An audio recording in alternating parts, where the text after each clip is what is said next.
La semaine dernière, donc, on a parlé du Messie Ben Joseph et du Messie Ben David. Donc je ne rappelle pas ce qui a été dit, vous vous souvenez, avec Ephraïm et tout ça. Et donc je voudrais juste pour clôturer cette pensée-là, vous lire un texte que j'ai retrouvé ces derniers jours, et donc qui ne fait que résumer et confirmer ce qu'on disait la semaine dernière. Notamment que Joseph, enfin le Messie Ben Joseph, était celui qui allait être le Messie souffrant. Et c'est dans le livre du Deutéronome au chapitre 33, il y a ce qu'on appelle la bénédiction de Moïse. C'est-à-dire que, vous savez que ce soit les patriarches, Abraham, Yitzhak, Yaakov, dans la tradition juive, il est toujours dit que quand un homme va mourir, il a déjà un regard dans l'éternité. Et c'est la raison pour laquelle les patriarches pouvaient, dans leur bénédiction, apporter également une bénédiction prophétique. On voit bien que Yaakov, quand il a prophétisé, quand il a béni ses fils, il y avait une notion prophétique. Quand il a dit que Dan allait être le juge de ses frères, quand il a dit que Juda, le trône ne se séparerait pas de sa maison, il y avait cet aspect prophétique. Et donc, Moïse, c'est à la fin de sa vie, là, et il fait une bénédiction sur chaque tribu d'Israël. Alors, on ne va pas lire toutes les tribus d'Israël, mais on va lire celle de Joseph, au moins une partie de celle de Joseph. Donc, à partir du verset 16, on va lire les versets 16 et 17. Alors, la traduction que j'ai n'est pas juste, je rectifierai au fur et à mesure. Je lis dans la Thomson, et là, franchement, il y a une connotation. Dans l'hébreu, c'est pas du tout ce qui est dit. Donc, je vais rectifier au fur et à mesure. Donc, les bénédictions, par les largesses de la terre de ce qu'elle renferme, que la faveur de celui qui demeure dans le buisson. Alors déjà là, c'est pas que la faveur de celui qui est dans le buisson. De quoi parle Moïse? Quand Moïse a vu le buisson ardent, la Bible nous dit « Et l'ange de l'Éternel apparut à Moïse dans la flamme d'un buisson sur la montagne. » Ça veut dire quoi? L'ange de l'Éternel, à chaque fois qu'il est question de l'ange de l'Éternel, c'est une évidence, et même les rabbins le disent, même les sages d'Israël le disent, c'est le Messie. Quand l'ange de l'Éternel était auprès de Gédéon, en train de le regarder, quand il était en train de battre dans le blé dans l'air, c'était le Messie. Dans le feu, dans le buisson ardent, c'était le Messie. Qui apparaissait à Abraham, c'était le Messie. C'était l'ange de l'Éternel. Donc, la traduction exacte, c'est que la bénédiction de celui qui est apparu dans le buisson demeure sur la tête de Joseph. Donc, vous voyez que là, que la bénédiction du Messie demeure sur sa tête.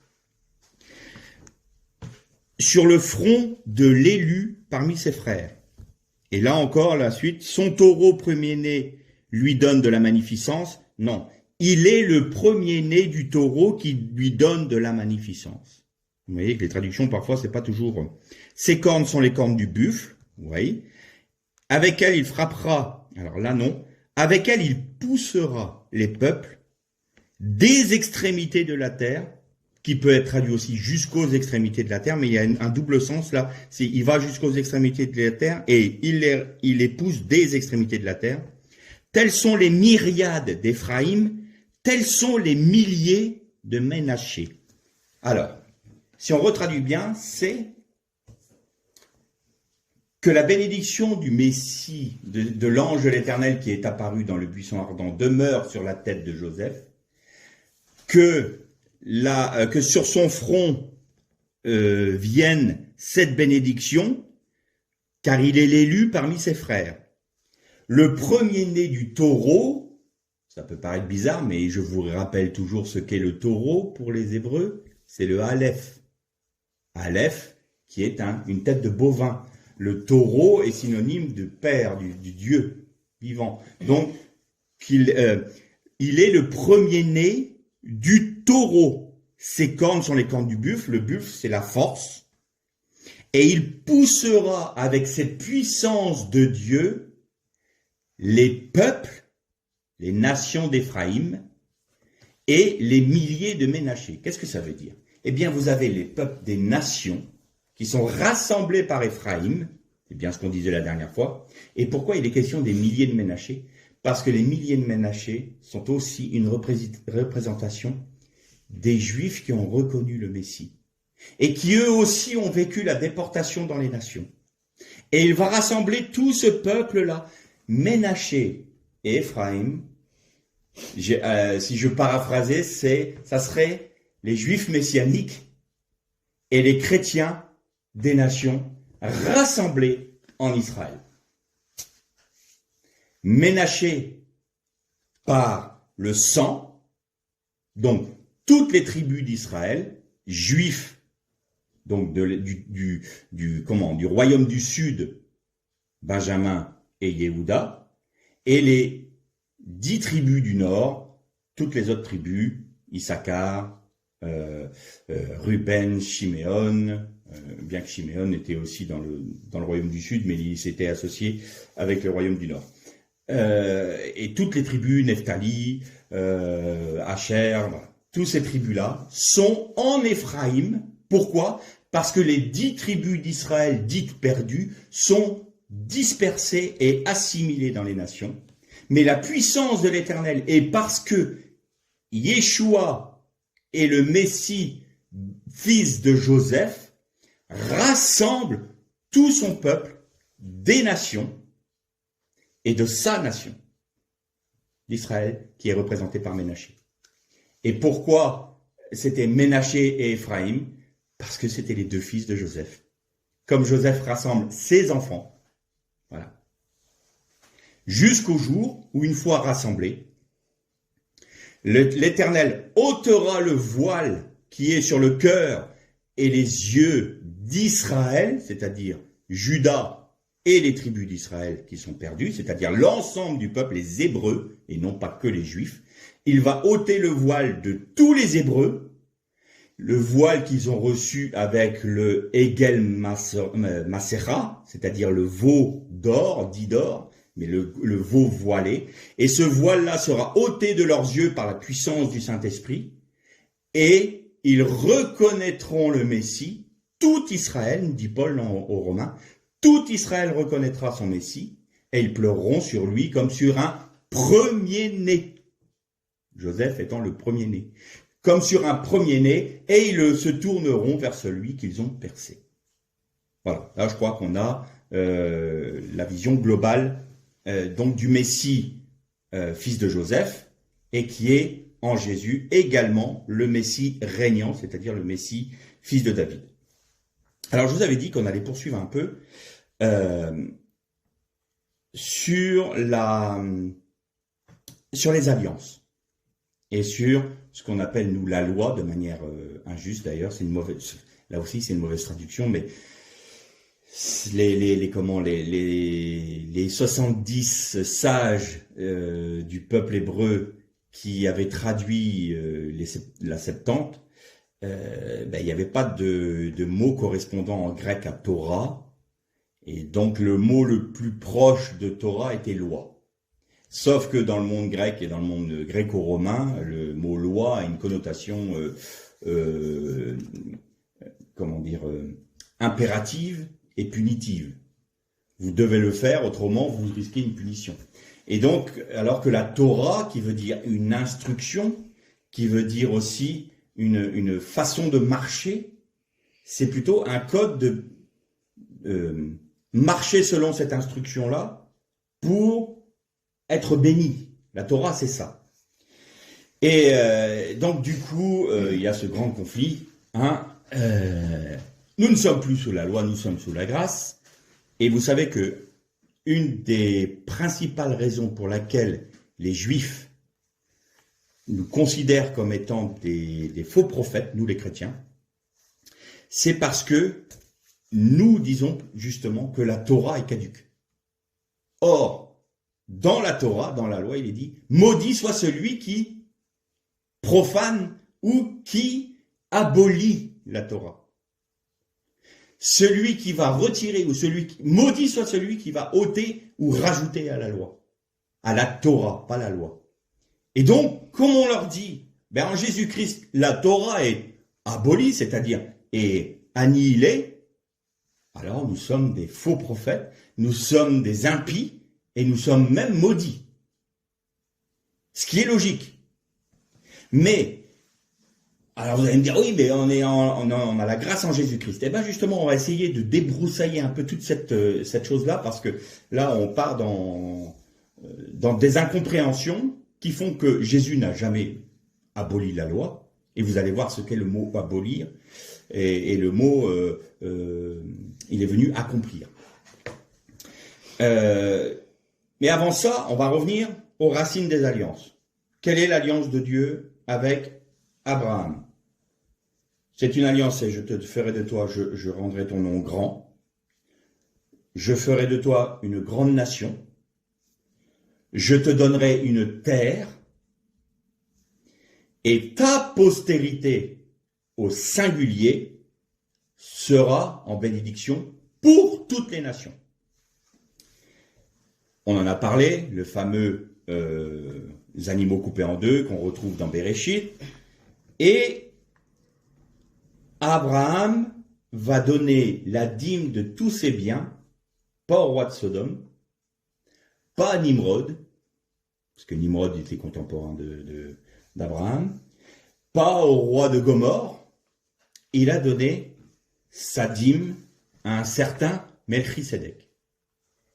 Personnage assez mystérieux dans la Torah, et on le retrouve dans l'Épître aux Hébreux, disant que Jésus est selon l'ordre de Melchisédek.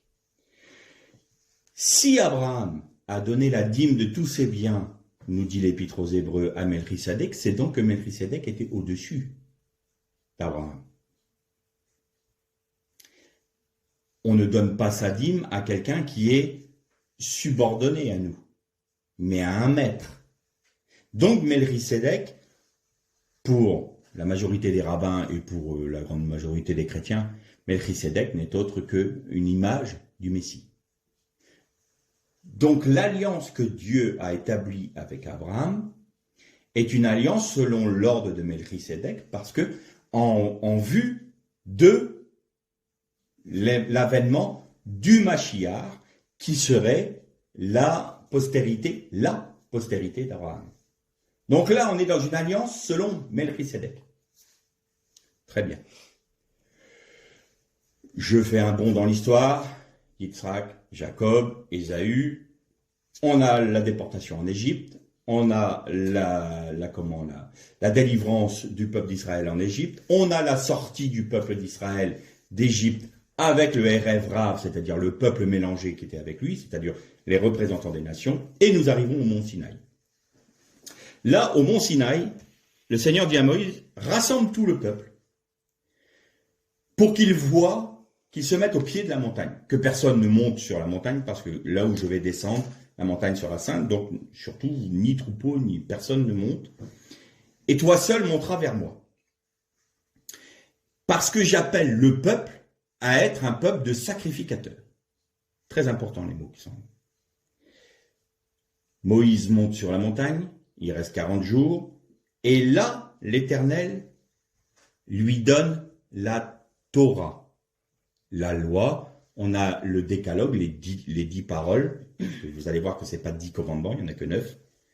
Et puis il y a toute cette Torah, l'interprétation de la Torah est donnée aussi à Moïse. Et c'est là que les chrétiens sont un peu en porte-à-faux. Parce qu'il y a ce qui est écrit dans le Pentateuque, c'est-à-dire la Torah par Moïse, mais il y a aussi, et je te donnerai la loi, les préceptes. Donc, les préceptes, c'est quand on lit les lois sur la cache-route. Et les directives. La loi, les tables, les préceptes, donc tout ce qui est dit là dans le Lévitique et dans Deutéronome et dans l'Exode, et les directives. Les directives, c'est quoi? C'est les explications pour pouvoir interpréter la Torah en tout temps. Et c'est là où il y a un écueil. On va préciser ça tout à l'heure. Pourquoi la Torah ne peut pas être abolie? Pour une simple et bonne raison. Comment commence le texte ce qu'on appelle les 10 commandements, mais qui sont les 10 paroles? Je suis l'Éternel, ton Dieu, qui t'ai fait sortir de la maison d'Égypte. On va lire en hébreu. Je suis. c'est Anochi. Anochi est un acronyme. Et là, vous allez voir que toucher à la Torah, c'est toucher au cœur de Dieu. Parce que c'est l'acronyme de Ana Nefshi Ketavit Yahavit, qui veut dire moi, Anna, Nefshi, mon âme, Katavit, je l'ai écrit, et Yahavit, je te l'ai donné. C'est-à-dire que quand Dieu a inscrit lui-même, il dit, la parole nous dit, avec le doigt de Dieu, les 10 paroles étaient données par Dieu. Dieu disait à Moïse, tu vois là, mon âme à moi, je te l'ai écrite, moi-même, et je te l'ai donnée, je te l'ai confiée. C'est-à-dire que j'ai écrit ce qui concerne mon être, mon âme, toute mon affect, tout ce que je suis, je l'ai mis par écrit pour te le donner. Jésus est toujours venu abolir la loi, ce qu'on appelle la loi. Ça veut dire que si Jésus a aboli la loi ou la Torah, c'est qu'il a rejeté ce que Dieu a donné, c'est-à-dire moi, mon âme, je l'ai écrit, je te l'ai donné. Ça revient à ça. Alors qu'est-ce qu'il faut comprendre dans tout ça? La grande erreur des chrétiens, c'est que ils ont considéré que ce que Dieu avait accompli en Jésus-Christ était, la destruction des préceptes. Mais en parlant de préceptes, ils ont intégré toute la Torah. Et donc, on ne vit que par la foi de ce que Jésus a fait. Alors, vous avez différentes doctrines. La doctrine du « on peut faire ce qu'on veut, Christ a tout accompli pour nous, alors nous, on n'a plus rien à faire. Merci Seigneur, on peut pécher tant qu'on veut, on croit au salut en Jésus-Christ. » Ça, c'est les nicolaïtes. Donc, il y a cette version-là. Il y a l'autre version qui dit « Ah ouais, mais la loi, c'est tout ce qui concerne les Juifs et tout ça. Il faut rejeter le judaïsme. Il faut rejeter tout ce qui est de la Torah. Tout ce qui est du Tanakh. On va garder quand même un petit peu des prophètes, parce qu'il y a quand même des promesses prophétiques dans les prophètes. Donc ça, on va les garder. Mais pas tous. On va allégoriser certains textes des prophètes, parce que quand c'est trop bénéfique à Israël, à l'Israël en tant que nation, non. C'est une allégorie. C'est l'Église. Vous voyez ? Donc, on fait un petit melting pot de tout ça, on se fait une petite religion à nous, hop, et voilà. Donc, on est sous la grâce, on n'est plus sous la loi. Qu'est-ce que disait Jésus? Il disait, je ne suis pas venu abolir, c'est-à-dire, dans le mot grec, c'est plus une précision, je ne suis pas venu donner une mauvaise interprétation de la Torah. Mais je suis venu vous apporter la véritable. Je vais paraphraser. Je ne suis pas venu vous donner une mauvaise directive de la Torah, mais une véritable. Qu'est-ce que ça veut dire? Pour les Juifs, la Torah peut répondre à tous les problèmes humains. Tous. À l'époque de la Torah, on va prendre 2 exemples. Il n'y a pas de voiture. À l'époque de la Torah, il n'y avait pas de transfusion sanguine. Et donc, à chaque problème qui se présentait au peuple juif, et donc au rabbin, eh bien, on se disait, tiens, que dit la Torah à ce sujet-là? Quelles sont les directives et quels préceptes devons-nous utiliser pour faire face à ce problème donné? Prenons la voiture à explosion. Moteur à explosion. Dans le Shabbat, tu respecteras le Shabbat, tu ne feras pas de feu. Les rabbinim m'ont dit, c'est très simple. Vous ne pouvez pas utiliser votre voiture Parce qu'il y a du feu à l'intérieur, c'est un moteur à explosion. Donc, vous ne pouvez pas utiliser votre voiture durant le Shabbat, mais vous pouvez y aller en vélo. Transfusion sanguine. Alors, on va arriver dans ce qu'on appelle les lois, les commandements lourds et les commandements légers. Commandement léger, tu ne consommeras pas de sang. En écumant, ni en ingérant, ni en transfusant. Or, il y a un commandement lourd qui est de toujours protéger la vie. Donc, le commandement lourd passe par-dessus et peut étouffer le commandement léger. Donc, comme la Torah est une Torah de vie et que la transfusion est pour sauver la vie, alors vous pouvez être transfusé parce que c'est le commandement lourd qui prend le pas sur le commandement léger. La Torah répond à toutes les problématiques des hommes depuis l'origine, de tous les temps. Si vous l'abolissez, si vous l'annihilez, sur quelle base vous posez? Alors, là, je vois tout de suite mes chers frères chrétiens qui se lèvent en disant « Quoi? T'es en train de nous dire qu'il faut respecter la cache-route, les shabbats, et puis mettre les tzitzit, et puis mettre les talit, et la kippa, et puis qui va... » Non, non, non, non. Laissez-moi finir. Pas commencer à me jeter des cailloux tout de suite. Je vous réserverai la lapidation pour un peu plus tard. Enfin, je l'espère du moins. Donc la Torah, c'est pas une loi comme nous on l'entend. Si vous roulez au-dessus de 90 à l'heure, sur une route à 90, vous aurez une amende. C'est pas ça. C'est si tu suis mes préceptes, si tu suis mes commandements, alors tu seras en bénédiction, tu seras béni. Tu auras une vie agréable. Je dis une vie agréable ne veut pas dire une vie sans épreuve. Parce que, attention, il faut faire attention à ce qu'on dit aujourd'hui. Ah, le Seigneur a promis une vie agréable si je suis ses commandements, donc le Seigneur va me donner la richesse, va me donner ce que j'ai envie, le pop, c'est pas de ça que je parle. C'est-à-dire que tu auras une vie qui sera en bénédiction et surtout une vie qui sera selon le cœur de Dieu. Voilà. Ça, c'est le principe fondamental.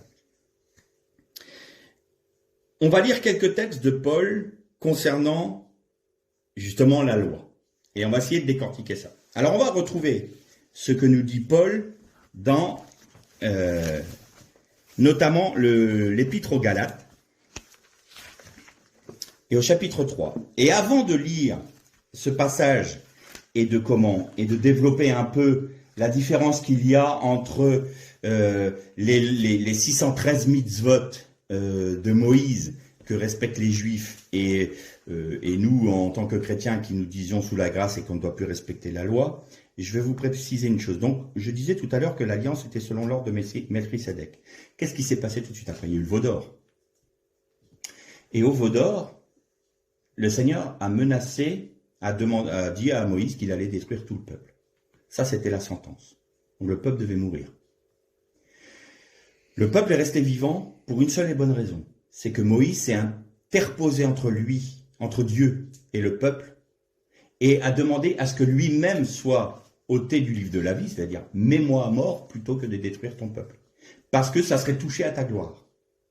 Puisque tes ennemis diront que tu as fait sortir son peuple, mais que tu n'as pas pu le garder, l'amener là où il devait, et ton nom sera entaché. Donc Moïse, c'était pas forcément pour dire « Oh, mes petits chérubins là-bas, ils ont fait un petit péché, Seigneur. » Non, non, non. Il a dit « Oh Seigneur, non, surtout fais pas ça, parce que c'est ta gloire que je vois. C'est ta gloire qui va être entachée.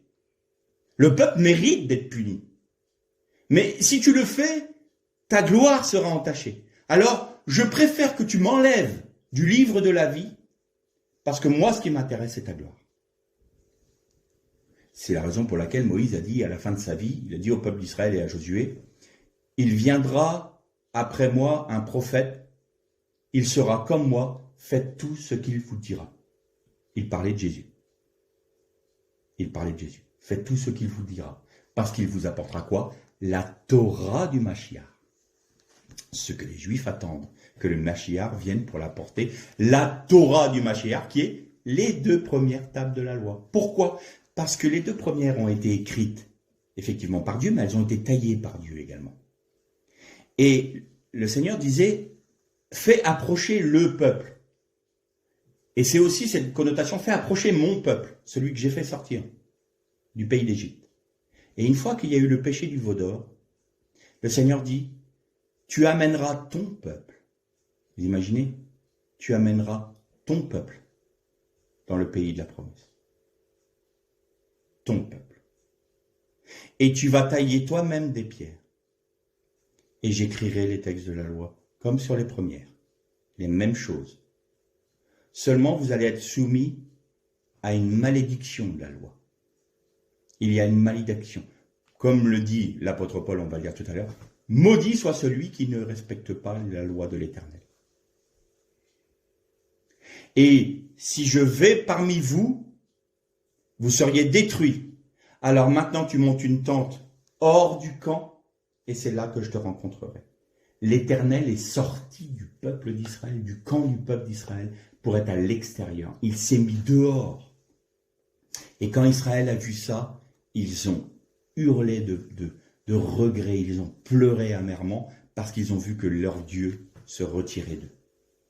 Et que maintenant, il y aurait un seul principe, c'était l'Éternel parle à Moïse et Moïse parle au peuple. C'est fini. Le temps où le Seigneur leur parle du haut de la montagne, c'est fini. Maintenant, il y a un intermédiaire entre moi et le peuple, car si je vais au milieu d'eux, je les détruis. Je suis trop saint et je ne peux pas, ma sainteté ne peut pas être mélangée avec l'idolâtrie et l'impureté. Donc si jamais tu me demandes d'être parmi le peuple, je les détruis. Alors j'enverrai mon ange. Il est dit, alors mon ange sera au milieu du peuple. Et là, vous avez le Messie. L'intermédiaire. Tant que Moïse était là, il était l'intermédiaire. Mais l'ange était avec Moïse. J'ai presque envie de dire, l'ange était en Moïse pour guider le peuple, pour l'amener à la terre promise. C'est fini. Tu ne peux plus voir l'Éternel. C'est pas possible. Tu vas mourir autrement. Si l'Éternel vient au milieu de ton, tu vas mourir. Donc le tabernacle représentait bien ça.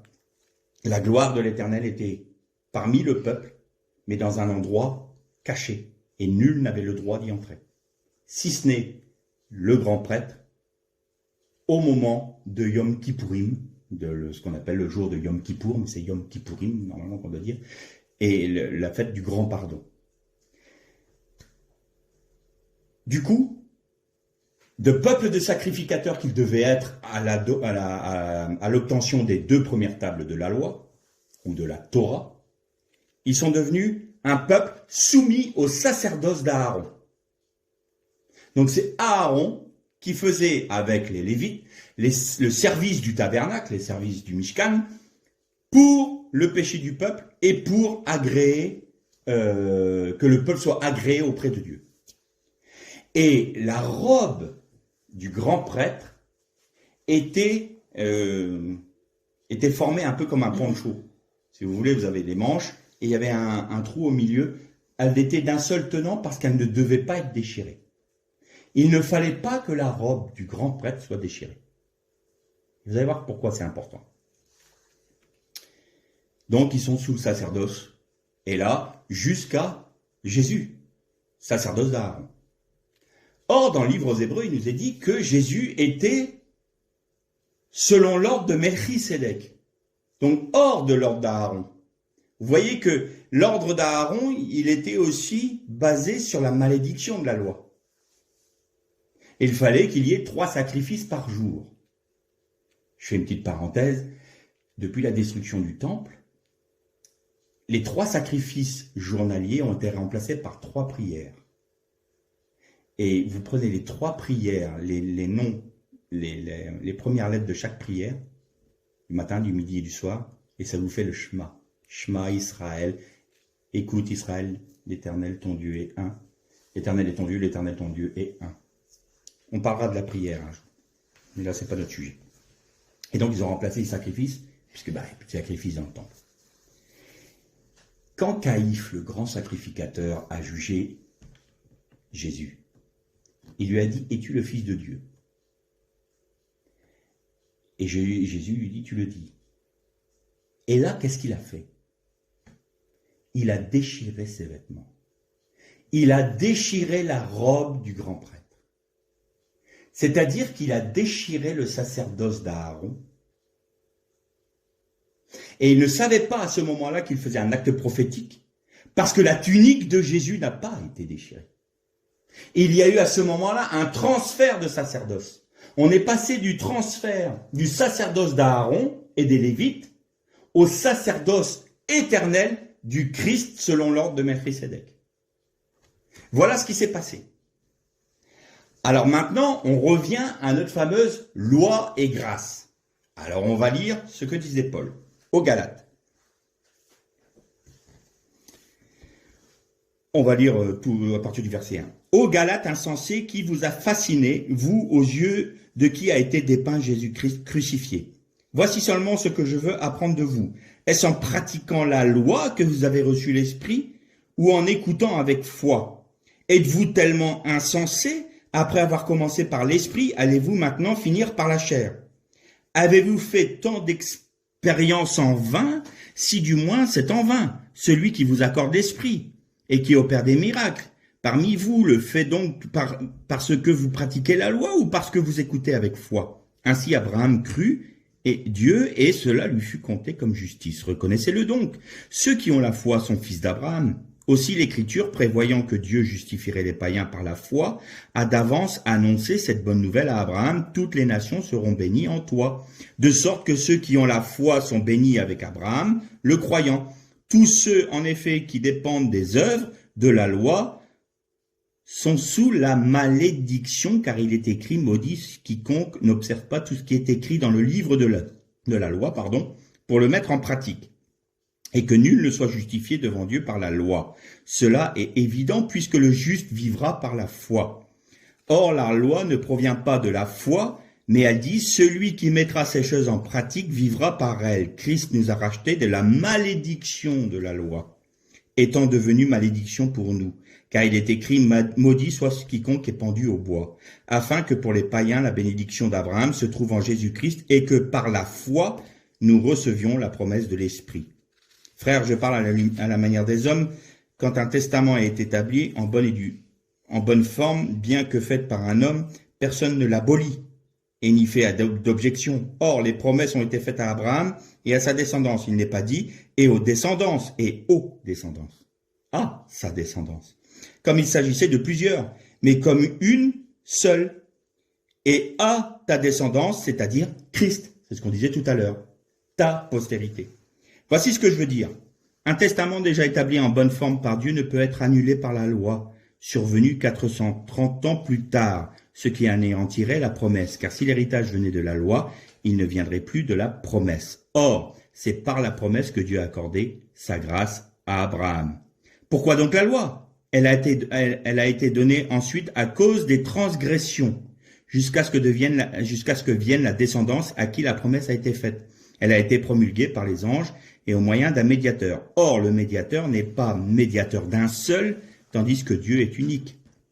La loi est-elle donc contre les promesses de Dieu? Certes non. Et là, c'est un mot grec, mais qui retranscrit un mot hébreu qui veut dire surtout pas. Loin de moi cette pensée. N'allez surtout pas imaginer ça. Pourquoi? Parce qu'à ce moment-là, il se faisait celui qui abolissait la Torah, donc c'était un faux prophète. Donc surtout pas. S'il avait été donné une loi qui puisse procurer la vie, la justice viendrait réellement de la loi.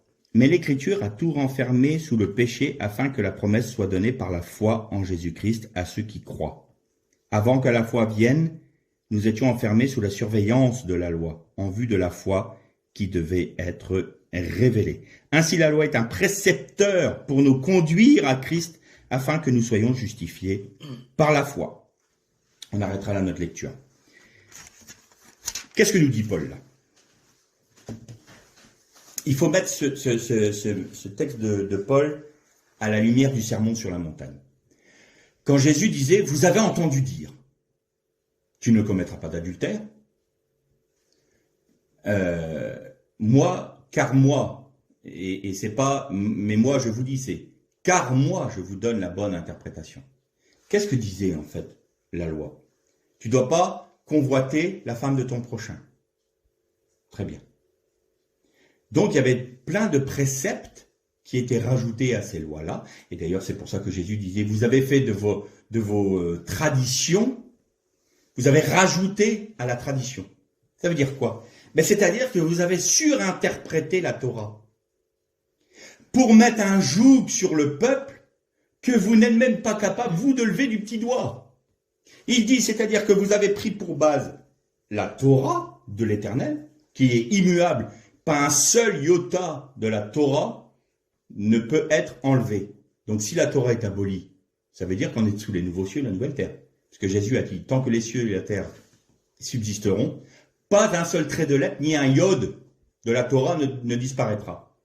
Alors, qu'on m'explique, si on essaie les nouveaux cieux et la nouvelle terre, ma foi est vaine. Hein, parce que si c'est ça, les nouveaux cieux et la nouvelle terre, j'en veux pas moi. Donc, la Torah est toujours valide. Mais l'interprétation de la Torah, ce que l'on en fait, n'est plus valide. Parce qu'on est par la foi. Alors vous allez dire, bon, très bien.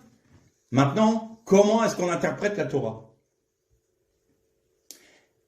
Il y a un midrash qui dit une chose. Moïse a donné 613 mitzvot, 613 commandements. David a réduit ces 613 mitzvot en 10 commandements. Michée, le prophète Michée l'a réduit à 2. Et on l'a eu dans le cantique tout à l'heure qui disait, on t'a fait connaître aux hommes ce qui est bien, que tu pratiques la justice et la miséricorde, 1, et que tu aimes l'Éternel ton Dieu, 2. Et Habakkuk a tout résumé en une phrase, le juste vivra par la foi. Qu'est-ce que dit Jésus? Quand le jeune homme est venu le voir, le jeune homme riche, il est venu le voir puis il dit, Maître, que dois-je faire pour hériter? Alors nous on l'a traduit par la vie éternelle, mais c'est le Olam Haba, c'est-à-dire le monde à venir. Eh bien, pratique la loi, pratique la Torah. Et il dit, mais je fais tout, je respecte la Torah. Il dit, mais vends tous tes biens et donne-les aux pauvres. Et là, le jeune homme repart tout triste. Et on se dit, mais c'est bizarre. Il respecte toute la loi, toutes les mitzvot, il les respecte. Et Jésus lui dit, vends tous tes biens. Ça, c'est pas dans la loi. C'est pas dans les mitzvot. Il est jamais dit, il n'y a aucun texte de la loi de Moïse qui dit, vends tous tes biens et donne-les aux pauvres. Et Jésus lui dit, il te manque encore une chose. Alors la Torah n'est pas suffisante. Ah non. Parce que la loi de Moïse était extérieure. Elle n'est pas intérieure. Je vous ai raconté cette histoire d'Hillel, qui avait ce qu'on appelle la règle d'or d'Hillel dans le monde juif. C'est-à-dire, ne fais pas aux autres ce que l'on ne voudrait pas qu'on te fasse. Donc, c'est-à-dire que ne rends pas le mal pour le mal. Aime ton prochain. Aime ton prochain, c'est aime celui qui est différent de toi. Comme tu t'aimes toi-même. Et Jésus, dans le Sermon sur la montagne, l'a retranscrit en positif. Donc c'est comme s'il prenait la règle d'or d'Hillel et il y rajoutait le côté positif. Faites aux autres ce que l'on voudrait qu'on vous fasse. C'est-à-dire, non seulement ne faites pas aux autres ce qu'on ne voudrait pas qu'on vous fasse, mais en plus, faites-leur ce que vous voudriez qu'on vous fasse. C'est-à-dire que vous allez avoir, non pas une retenue dans l'action, mais vous allez avoir une action positive, même contre votre ennemi. J'ai envie de dire, quand on crie la grâce, la grâce, la grâce, la grâce est plus exigeante que la loi. Parce que la loi reste extérieure. C'est par nos mérites. Soit tu mérites, soit tu mérites pas. Le problème, c'est que si nous vivons selon les mitzvot, alors nous devons toutes les respecter. Autrement, nous nous replaçons sous la malédiction de la loi. Or, Paul nous disait dans le texte, il nous a délivrés de la malédiction qui était rattachée à la loi, parce que la loi est un précepteur pour nous amener à Christ. Qu'est-ce que ça veut dire?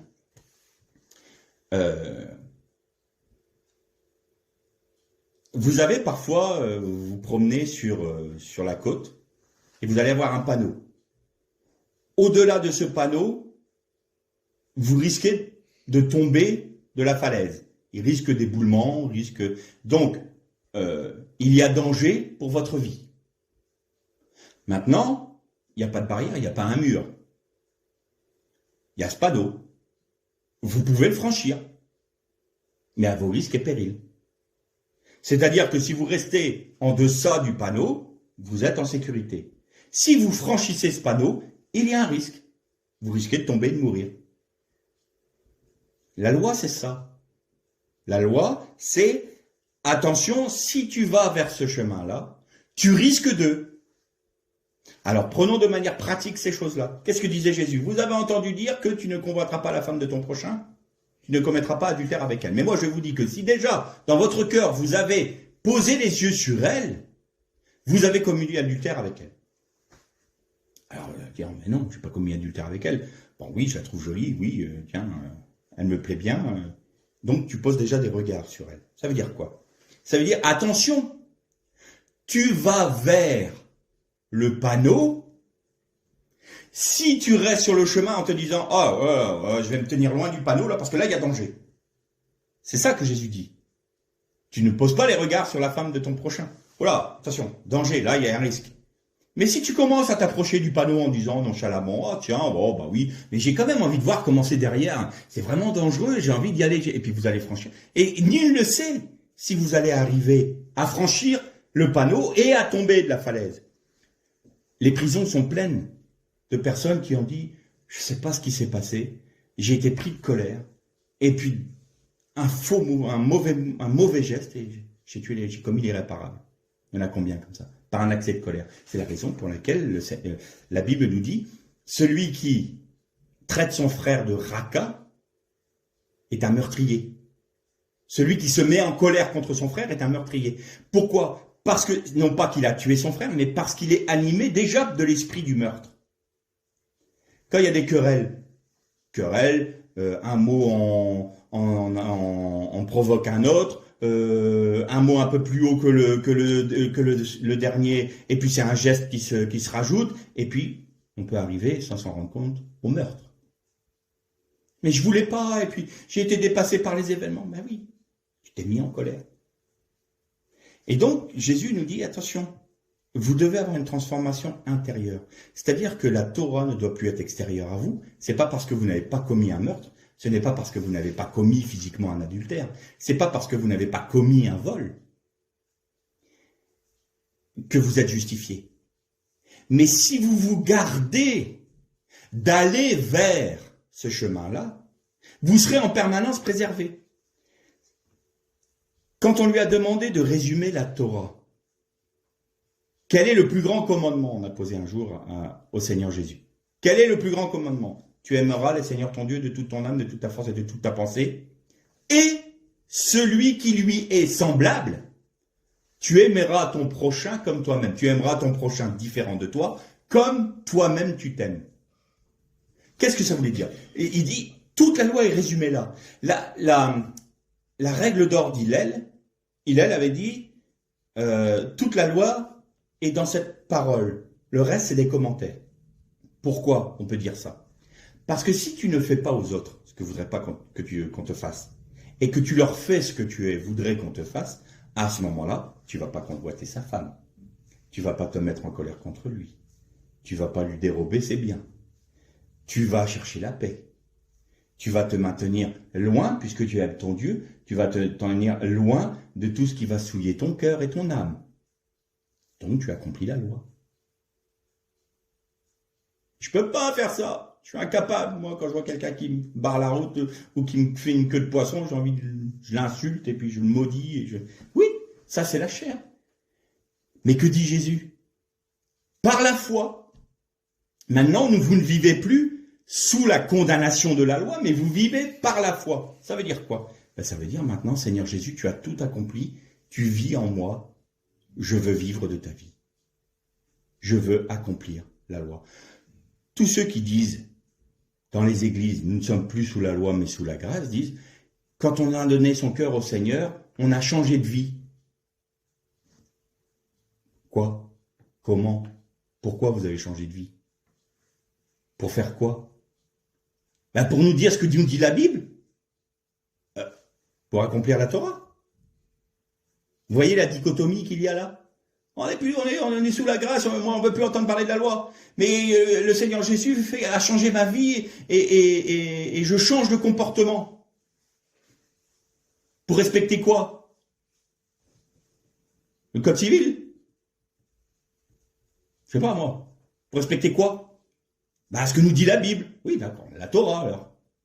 Non, nous on respecte que ce qui est dans le Nouveau Testament. Ah, le Nouveau Testament, c'est les commentaires de la Torah. Donc là, ça pose un problème. Parce que Paul ne cesse de dire, comme dit l'Écriture, comme il est écrit, comme nous le dit le prophète, comme nous le... Bon, il y a un moment, il faut se rendre à l'évidence. Ça veut dire quoi? Ça veut dire simplement que la loi se fait dans notre cœur. Dans les nouvelles voitures, il y a des radars de recul. Et le bip, c'est bip, bip, bip. Et plus vous reculez, plus vous allez vers l'obstacle, ça fait bip, bip, bip, bip, bip, bip, bip, bip, bip, bip, bip. Et là, si tu continues, ça va taper. Eh bien, c'est ce que je disais tout à l'heure. Tu t'approches du panneau. Alors moi, je te dis, ne pose pas les regards sur une vierge, ne pose pas les regards sur le bien de ton frère, ne pose pas les regards sur la femme de ton prochain, ne pose pas ton regard sur sa voiture, sa maison, ses biens, ne sois pas envieux, ne désire pas ce qu'il a, ne te mets pas en colère contre ton frère. Pourquoi? Parce que ça, c'est les premiers bips. Bip, bip, bip. Attention, si tu entends ces bips-là dans ton esprit, si tout d'un coup dans ton esprit, ah non, le Saint-Esprit qui te dit attention, là tu vas vers le mauvais chemin.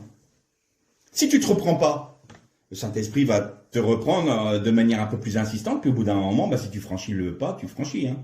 Tu tapes dans le mur, ou tu franchis le panneau, et tu tombes de la falaise. Mais le Saint-Esprit t'aura prévenu. C'est pour ça qu'il y a cette conscience en nous, cet esprit qui est en nous, qui nous dit, attention, là, je ne me sens pas à l'aise dans cette direction, parce que ça ne me paraît pas être bon. Et c'est confirmé par la Torah, par la Bible. Donc là, on marche non selon la loi, mais selon l'esprit de la loi. Donc nous marchons non pas par la chair, mais par l'esprit. C'est l'esprit qui nous conduit. Les bips, c'est l'esprit. Et si on ne marche pas par l'esprit, faut pas qu'on soit étonné qu'on se retrouve avec un mur en pleine face. Et puis on se dit, mais comment ça se fait? Parce que tu n'as pas écouté ce que l'esprit te disait. Et tu as préféré écouter ta propre chair. Donc tu n'as pas marché par l'esprit, tu as marché par la chair. Tu as les conséquences de ce que tu as vécu. Pour revenir aux mitzvot et aux juifs et aux chrétiens. Alors, j'ai entendu de tout.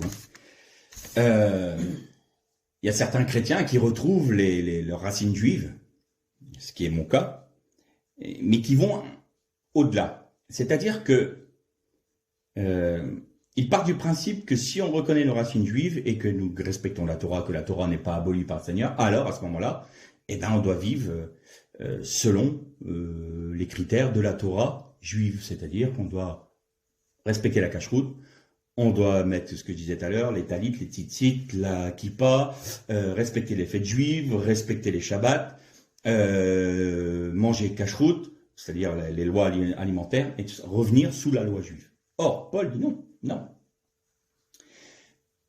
En Jésus-Christ, il n'y a ni grec ni juif. C'est-à-dire que celui qui rencontre le Christ, qui accepte le Christ, il reste tel qu'il est. Tu es juif, tu demeures juif. Tu es un grec, tu demeures grec. C'est par la foi. Alors, même dans la loi de Moïse, il y avait des préceptes qui étaient différents selon les différentes personnes. Il y avait des préceptes qui étaient exclusivement pour les femmes. En ce qui concerne la pureté menstruelle de la femme, l'homme n'était pas fondamentalement concerné, je pense pas.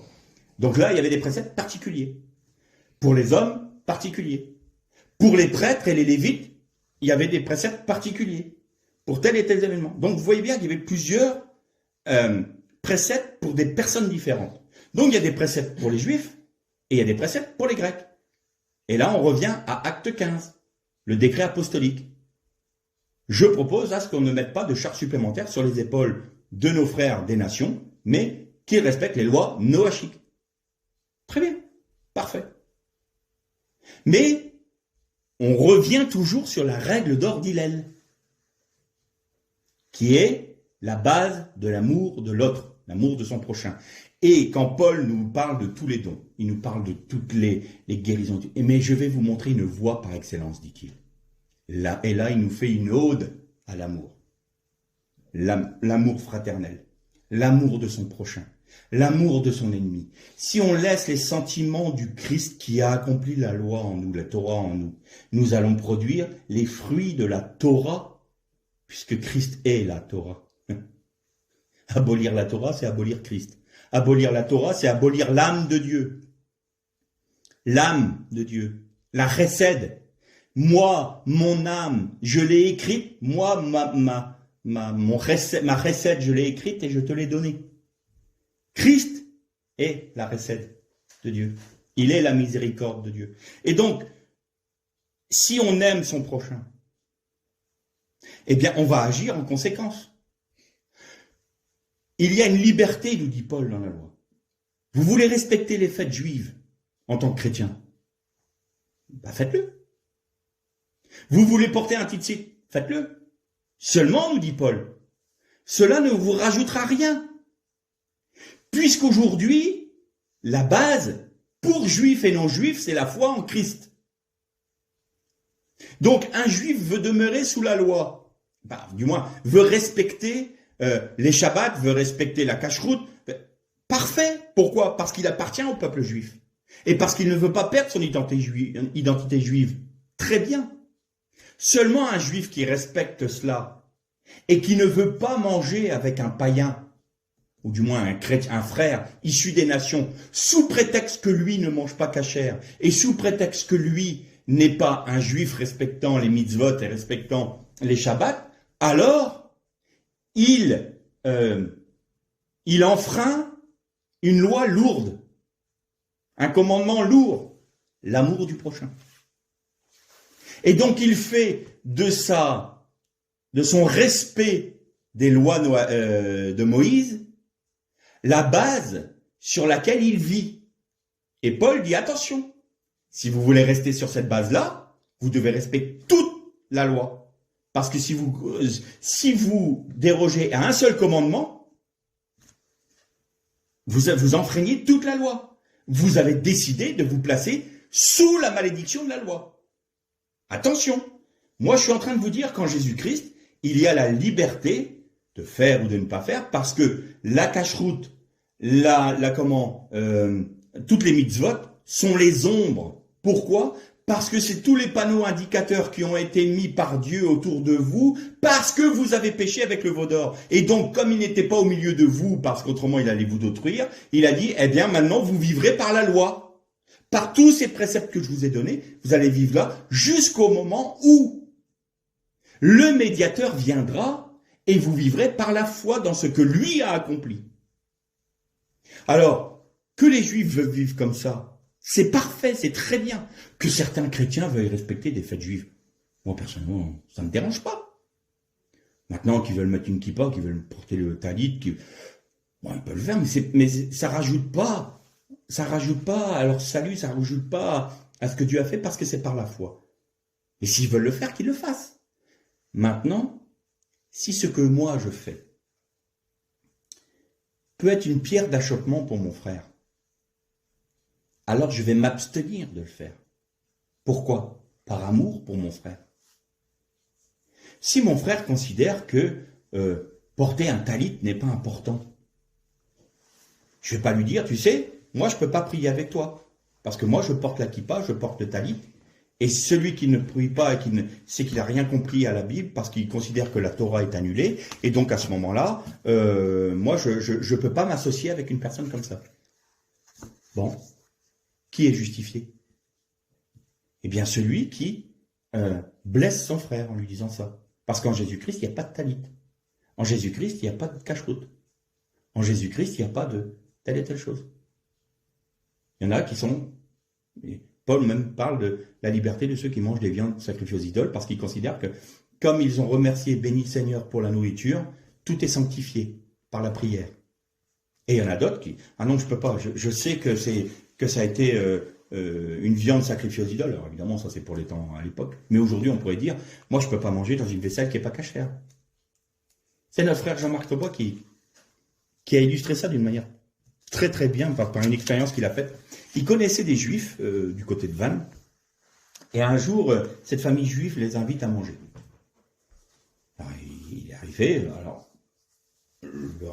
le juif lui dit, écoutez, nous on mange cachère, est-ce que ça vous pose un problème? Jean-Marc, ça posait aucun problème de manger cachère, pensez donc. Non, faites comme on mangera comme vous, il n'y a aucun problème. Et puis Jean-Marc s'est retrouvé un peu embêté, parce qu'il voulait lui et Irène, son épouse, voulaient rendre l'invitation, mais il n'y avait rien de cachère chez eux. Alors ils pouvaient acheter de la viande cachère, ils pouvaient acheter des mets cachères, mais la vaisselle n'était pas cachère, rien n'était cachère. Et puis plus que ça, le juif rentrait chez un païen. Alors il a été voir le frère juif et il dit, voilà, ma femme et moi aimerions vous inviter, mais seulement on ne sait pas si on peut le faire parce que c'est pas forcément cachère et on sait que d'après la pratique juive, vous ne pouvez pas rentrer chez un païen. Et ce frère juif avait tout compris à la Torah. Il a dit, oui, mais vous savez, nous, on respecte toutes ces lois-là. Mais il y a une loi qui est au-dessus de tout ça. C'est tu aimeras ton prochain. Et par amour pour vous, je vais accepter de manger comme vous. Il accomplissait l'esprit de la Torah. Il avait la bonne interprétation de la Torah. Mais il respectait la Torah. Donc la Torah n'est pas abolie, loin de là, et elle ne le sera jamais tant que nous sommes sous cette dispensation-là. Mais la règle d'or, c'est que tu aimeras ton prochain comme toi-même, même ton ennemi. Même ton ennemi. Alors accrochez-vous au rideau si vous arrivez à faire ça. Alors comment on peut le faire? Galates 2:20. J'ai été crucifié avec Christ. Ne retenez pas ça. Rejetez-le. Ça, c'est faux prophète, faux docteur, tout ce que vous voulez. J'ai été crucifié avec moi. Misère. J'ai été crucifié avec Christ. Crucifié avec Christ, c'est-à-dire ma colère, mon envie, mon impudicité, mes désirs mauvais. Quand je parle de désir, c'est pas un désir légitime. Je désire me marier, je désire avoir un enfant, ça c'est légitime. Non, mais je désire ce que l'autre veut. Mes désirs, voilà. Tout ça, c'est crucifié. Et Paul rajoute, ce n'est plus moi qui vis, c'est Christ qui vit en moi. Ah. Est-ce qu'on le croit, ça? Est-ce que je crois que Christ vit en moi? Et tout d'un coup, le Saint-Esprit me dit, il est là le chemin. Ni par la puissance, ni par la force, mais par mon esprit. Donc l'esprit du Christ, Christ vit en moi. Je le crois, je m'en saisis par la foi. Seigneur, tu as dit.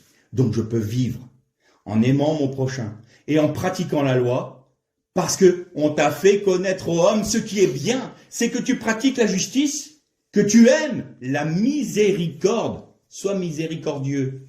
Réponds pas à l'insulte par l'insulte. Bénis celui qui t'insulte. En Jésus-Christ. Toi, tu peux pas le faire. Enfin, moi, je peux pas. Mais Christ peut le faire en moi. Et aime ton Dieu de toute ton âme, de toute ta force, de toute ta pensée. Tu accomplis toute la Torah, toute la loi, toute la Bible. Par ce simple respect de ces deux commandements. Tu aimeras le Seigneur de tout ton cœur, de toute ton âme, de toute ta force et de toute ta pensée. Et ton prochain qui t'est différent, tu l'aimeras comme toi-même tu t'aimes. Voilà. Donc, il n'y a pas de guerre à faire entre la loi et la grâce, parce qu'en Jésus-Christ, nous avons la grâce de vivre la loi. Il est là le secret. C'est en Jésus-Christ, nous avons la grâce de vivre la Torah. Parce qu'il faut arrêter avec la loi aussi. C'est la Torah. Et qu'est-ce qu'il a dit aux disciples? Faites de toutes les nations des convertis? Non. Faites de toutes les nations des adhérents? Non plus. Faites de toutes les nations des disciples. Et disciples, apprenez-leur à garder toutes mes paroles. Et si vous retraduisez en hébreu, et enseignez-leur à respecter toute ma Torah. La Torah n'est pas abolie. La loi n'est pas abolie. Elle est accomplie et elle s'accomplit en nous par la grâce de Jésus-Christ, par le moyen de la foi. C'est simple. C'est simple. Alors la pratique maintenant? Je fais comment moi? Je fais comment? Seigneur, accomplis ta parole dans ma vie. Si vous le voulez vraiment, allez, vous me dites au Seigneur, aujourd'hui, je prends la décision de vivre par ta vie. Aujourd'hui, je prends la décision de vivre la Torah par ta grâce, parce que c'est Christ qui vit en moi. Je le crois, je le confirme. Amen, amen. Là, vous placez votre émouna, votre foi, votre confiance en Dieu pour qu'il puisse accomplir quoi? Les œuvres qu'il a promis d'avance pour vous. Et les œuvres qu'il a promis d'avance pour vous, c'est d'aimer votre prochain. Et de faire tout pour son bien. Je vais donner un secret à mes frères des différentes assemblées.